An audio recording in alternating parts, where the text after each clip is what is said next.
आई एकविरा देवीला देव खंडेराला वंदन करून मी दुर्गेश भोई तुम्हा सर्वांचं आपल्या मी हाय कोळीमध्ये आणि खास करून नारळी पौर्णिमा या विशेष भागामध्ये अतिशय मनापासून स्वागत करतो। मित्रांनो, नारळी पौर्णिमा हा कोळी बांधवांचा सर्वात मोठा सण मानला जातो। या दिवशी दर्या राजाची अर्थात आपल्या समुद्र देवाची मनोकामे पूजा करून त्याला गारणं घालतात की देवा मासेमारीसाठी गेलेला प्रत्येक बांधव हा सुखरूप घरी येऊन दे, त्याच्या जाळ्यामध्ये सोन्याचं धन गावून दे अशी मनोकामे पूजा अर्चना करतो। या दिवशी घरोघरी पंचपक्वान्न तयार केले जाते म्हणजे नारळाचे। आज आपण देखील या भागामध्ये अशीच एक सुंदर डिश बनवणार आहोत, ती म्हणजे नारळाची बर्फी।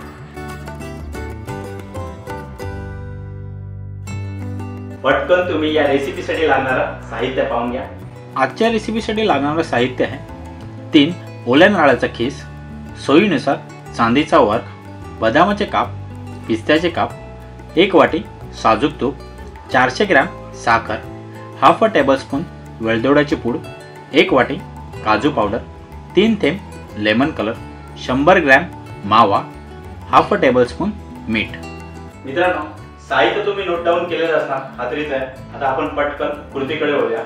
मी इथे सर्वप्रथम गॅस चालू करून आपले जे साजूक तूप आहे ते आपण गरम करून घेऊया। तूप थोडं मेल्ट झाल्याच्या नंतर यामध्ये आपण साखर टाकणार आहोत आणि साखर पण आपल्याला पूर्ण मेल्ट होऊ द्यायची नाहीये। साखर टाकून घेऊया। साखर मी सर्व टाकत आहे,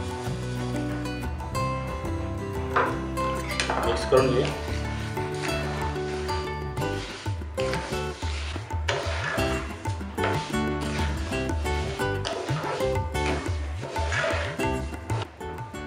आपली साखर आता हलकी मेल्ट झालेली आहे। आता याच्यामध्ये आपण ओल्या नारळाचा खीस आणि जी आपण कुटलेली वेलदोड्याची पावडर आहे ती आपण टाकून घेऊया।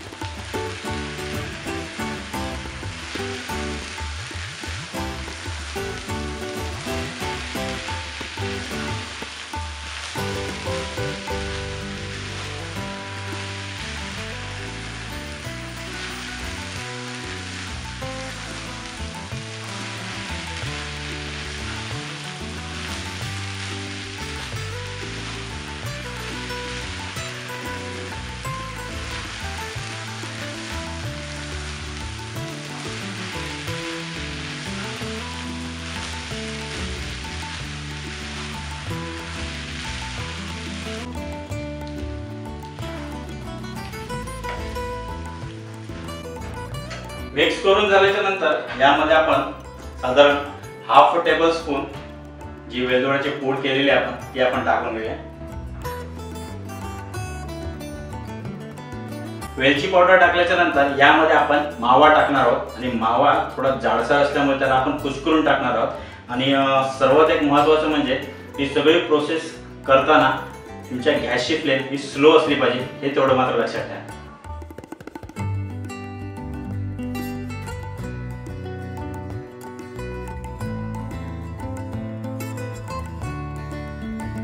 मिक्स करून घेऊया।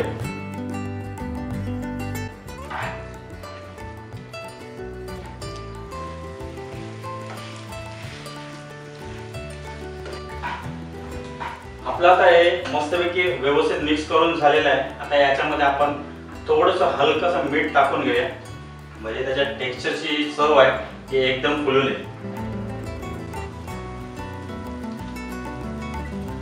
चला, मीठ देखील चांगला मिक्स करून घेऊया।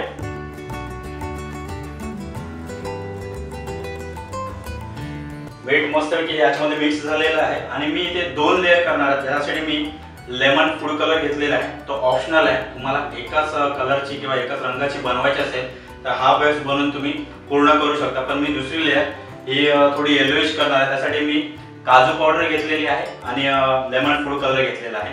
तर आपली पहिली जी बेस आहे ती पूर्ण झालेली आहे। मी इकडे एक स्टीलची प्लेट घेतलेली आहे, त्याला थोडं ग्रीस करून घेणार आहे, म्हणजे आपली बर्फी निघताना ती पूर्णपणे आणि व्यवस्थित निघेल।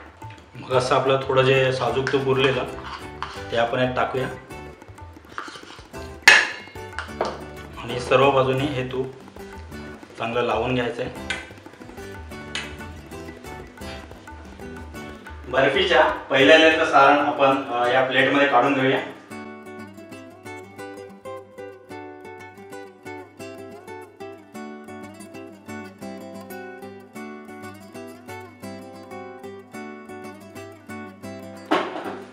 व्यवस्थित असं पसरून घेऊया.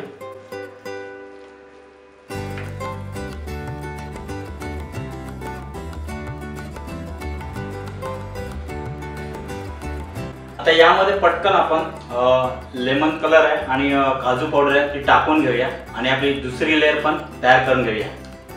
मी ते फक्त 2 ते 3 थेंबच वापरत आहे.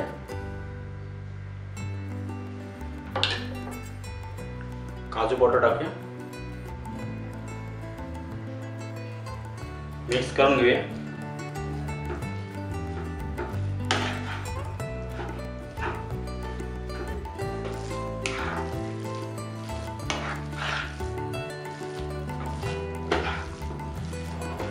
आपल्या बर्फीची आता दुसरी लेअर पण पूर्णपणे कंप्लीट आहे. मी हिला देखील या प्लेटमध्ये काढून घेतो.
आपल्या बर्फीचं मिश्रण पूर्णपणे ताटामध्ये सेट होऊन झालेलं आहे. पण सेट तेव्हाच होईल की पूर्ण थोडी कडक होईल. त्यासाठी मी फ्रीजमध्ये किमान 30 मिनिटासाठी हिला सेट होण्यासाठी ठेवणार आहे आणि 30 मिनिटानंतर आपली बर्फी पूर्णपणे तयार होणार आहे.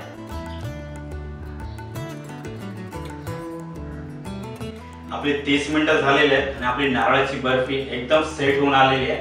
आता पटकन आपण याचे पीसेस तयार करून घेऊया. माझ्याकडे चांदीचा वर्क देखील आहे, तो मी ह्याच्यावरती लावणार आहे. इझिली मार्केटमध्ये अवेलेबल आहे. जर नाही भेटला काही टेन्शन घ्यायचं नाही. अशी सुंदर देखील आपण याची सजावट करू शकतो. मी आता ह्याच्यावरती चांदीचा वर्क लावून घेतो.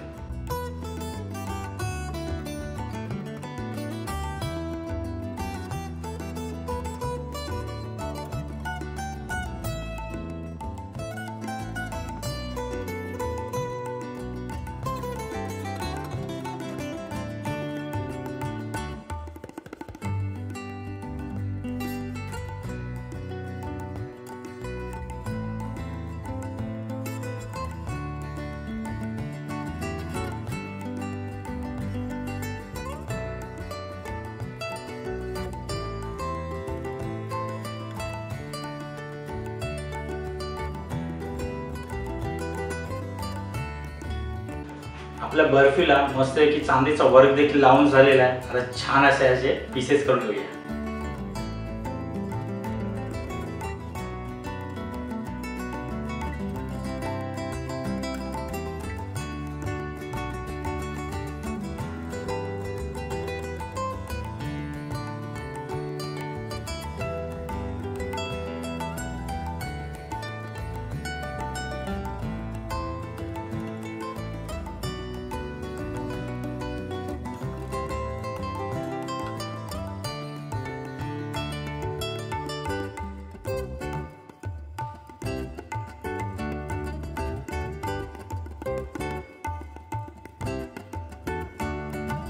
आपल्या नारळाच्या बर्फीला मस्तपैकी चांदीचा वर्क देखील लावून झालेला आहे. आता माझ्याकडे काही बदाम आणि पिस्त्याचे तुकडे आहेत, ते मी या बर्फीवरती लावून घेतो आणि सुंदर आपल्या नारळाच्या बर्फीला चांगलीशी सजवून घेतो.